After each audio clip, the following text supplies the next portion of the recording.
Сондықтан да орамалды шешу, жалаңаш жүру, бұл адамның иманның әлсіздігі ұятының аздығынан, жүрегінде тақуалықтың киімі жоқтығынан.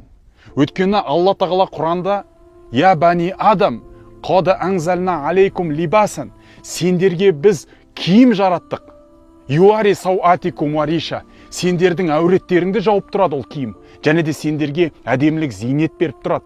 Валибасу тақуа залика хайр. Бірақ тақуалық жүректің киімі одан да жақсырақ деген. Сонда адамның жүрегіндегі киімі өзгерген кезде адамның денесінің киімі өзгеріп кетеді екен. Адамның жүрегінің киімі ашылып шешіліп кеткен кезде адамның денесі де ашылып шешіліп кетеді екен да. Пайғамбар алейхиссалату вассалам айтты ғой: сендердің денелеріңде бір ет бар, ол түзелсе бүкіл дене түзеледі, ол бұзылса бүкіл дене бұзылады. Ол жүрек деді. Жүрек орамалға келген болса, дене орамалға тез келеді. Жүректен орамал шешіліп кеткен болса, жүректе тақуалықтың орамалы болмаса, онда ол адамның денесінен де орамал шешіліп кетеді. Орамалды шешу мен орамалды кию ол адамның денесінің жұмысы емес, ол адамның жүрегінің жұмысы.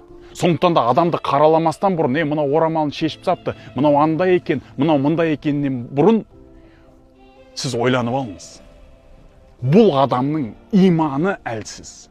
Әлі Алла тағаласымен байланысы әлсіз. Оның тақуалығы әлі ондай деңгейге жетпеді. Содан кейін ол не істеді? Басқа адам өзін махаббат қойған нәрселерін аңсап, жүрегі со жаққа қарай бұрылып кетіп, орамалын шешіп беріп жатырды. Бұл со ғана мәселе. Мәселе сода.